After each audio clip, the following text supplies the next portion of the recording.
Konser BTS selama 4 hari Permission to Dance on Stage LA meraup lebih dari 33 juta US dollar atau 479,358 miliar rupiah. Box score Billboard Amerika Serikat terbesar dalam 18 tahun. BTS telah mencetak tonggak besar sejarah lainnya dengan karir grup. Menurut laporan terbaru Billboard pada 3 Desember, BTS meraup sekitar 33,3 juta US dollar dan menjual lebih dari 214.000 tiket konser selama 4 hari konser grup Permission to Dance on Stage LA di SoFi Stadium. Dengan konser grup yang sangat dinanti-nantikan dalam hampir 3 tahun, BTS sekarang adalah artis non-Inggris pertama yang meraup lebih dari 20 juta US dollar, dan konser mereka sekarang memegang box score Billboard Amerika Serikat terbesar dalam 18 tahun, dan keenam dengan pendapatan kotor tertinggi. Ini juga merupakan pertunjukan terlaris di SoFi Stadium sejak pembukaan kembali, dan papan skor Billboard terbesar kedua dalam sejarah Amerika Utara dalam lebih dari 30 tahun. Selamat BTS! Selain itu, BTS mengirim pesan ceria kepada penggemar dalam sekejap saat menjawab pertanyaan tentang comeback di Jingle Ball Tour. Pada tanggal 3 Desember, BTS membuka 2021 iHeartRadio Jingle Ball Tour di forum di Los Angeles, California. Menjelang penampilan mereka di panggung utama, BTS mampir ke Mercedes-Benz Interview untuk wawancara langsung pertama mereka di Jingle Ball dalam 3 tahun. Selama wawancara, para anggota BTS berbagi beberapa cerita menyenangkan dan mengharukan dari pertunjukan Permission to Dance on Stage selama 4 hari di LA. Menjelang paruh kedua wawancara, pembawa acara Jojo Wright mengajukan beberapa pertanyaan yang memerlukan coding dari beberapa informasi rahasia. Pertama, mengenai pertanyaannya, apakah BTS akan merilis album Natal mereka sendiri atau tidak? Para anggota awalnya menjawab, namun RM kemudian masuk dan berkata, suatu hari mungkin. Setiap bintang pop merilis album Natal mereka sendiri, jadi mungkin kita juga harus memilikinya, kan? Selanjutnya muncul pertanyaan apakah para penggemar BTS saat ini sedang mengerjakan album comeback atau tidak. Mereka diminta untuk berkedip 2 kali. Sebagai tanda rahasia kepada penggemar mereka, ARMY, jadi jawabannya positif. Tapi para anggota akhirnya membingungkan pembawa acara wawancara dengan mengedipkan mata terlalu banyak.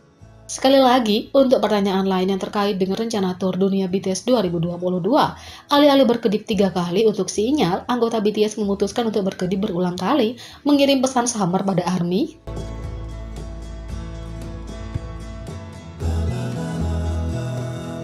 Yang kedua, Worldwide Handsome Day, dan inilah alasan Jin adalah yang terbaik untuk RM, Suga, J-Hope, Jungkook, Jimin, hingga V.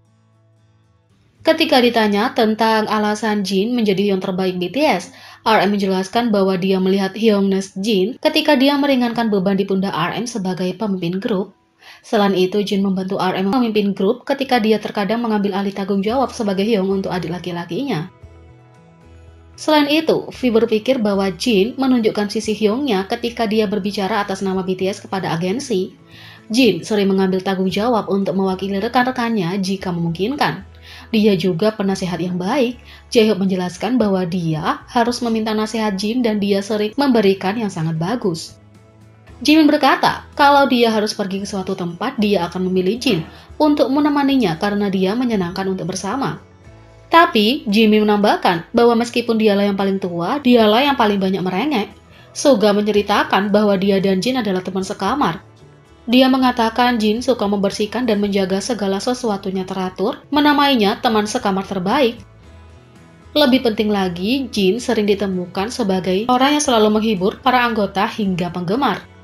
Kepribadiannya yang menyenangkan membuat para anggota tetap bersama, terutama ketika terkadang ada beberapa acara serius. Tak hanya itu, Jin juga menunjukkan sisi Hyungnya saat berada di dorm. Dia mengurus beberapa pekerjaan rumah tangga dan terkadang dia bertanggung jawab memasak, seperti kakak laki-laki tertua yang bertanggung jawab atas rumah ketika kedua orang tuanya tidak ada.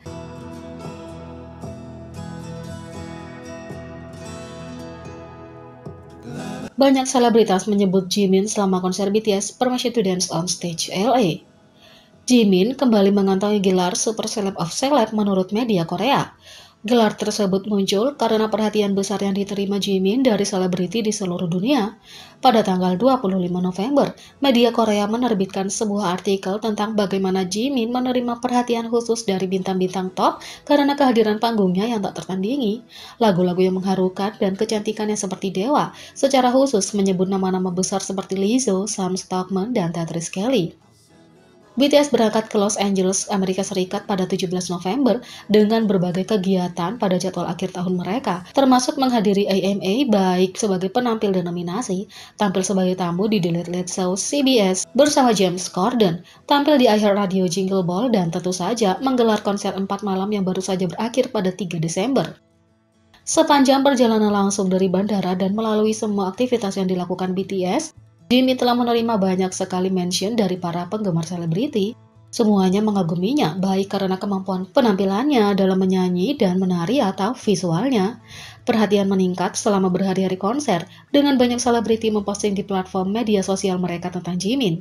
Beberapa memposting konten yang berkaitan dengan bagaimana mereka bersiap untuk menghadiri konser BTS untuk melihat Jimin. Yang lain memposting cuplikan kehadiran mereka di acara yang menggambarkan bagaimana mereka bersorak untuk Jimin. Dan yang lain memposting setelahnya, terpesona olehnya karena itu menyatakan Jimin adalah biasnya sekarang. Bahkan sebagian besar penggemar yang menghadiri pertunjukan membuktikan betapa Jimin memikat mereka dan benar-benar membuat mereka bias.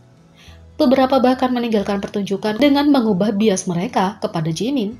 Selebriti yang telah menunjukkan kasih sayang kepada Jimin dari jenis kelamin yang berbeda, dari berbagai bidang, dari etnis yang beragam menunjukkan besarnya pengaruh Jimin. Ada penyanyi, rapper, aktor, aktris, model, influencer, pembawa acara TV, produser, koreografer, fashionista, jurnalis, seniman visual, dan banyak lagi. Banyaknya sebutan selebriti ini juga tercermin dalam data yang dikumpulkan di Twitter dalam periode ini.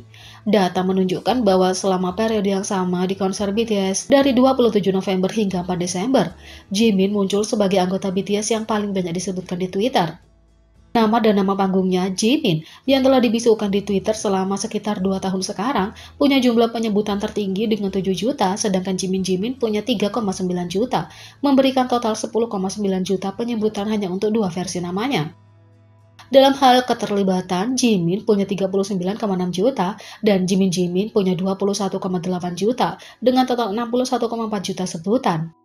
Jimin juga punya pemilik paling unik, yaitu angka yang mengukur kemungkinan orang akan melihat postingan di mana dia disebutkan. Probabilitas tersebut didapat dari jumlah mention yang dilakukan oleh selebriti dan media yang memang benar terjadi, mengingat panjangnya daftar selebriti yang terdaftar. Dampak Jimin selama periode konser ini telah disaksikan di kalangan selebriti dari banyak posting oleh mereka dan mendukung data Twitter yang juga mencerminkan dampak bersama. Beberapa selebriti juga menyebut Jimin atau memposting sesuatu yang berkaitan dengannya seperti Chini, karakter BT21 atau lagu solonya tetapi tidak terkait dengan konser. Tapi demikian terbukti bahwa mereka adalah penggemar Jimin juga dan mereka berkisar dari influencer, pembawa acara TV, aktris, musisi, dan banyak lagi. Dia luar biasa dalam segala hal yang dia lakukan dan tidak mengherankan bahwa dia cenderung menarik nama-nama besar dan berprestasi di berbagai bidang. Orang-orang sukses yang mengenalinya karena banyak bakat dan individualitasnya yang membuktikan Jimin menjadi nama besar dalam dirinya sendiri. Jadi, bagaimana menurut kalian tentang ini? Beri komentar di bawah. Klik subscribe, like, share, dan klik lonceng. Mari kita sama-sama jadikan channel ini berguna bagi K-popers Indonesia. Sekian video kali ini, sampai jumpa lagi.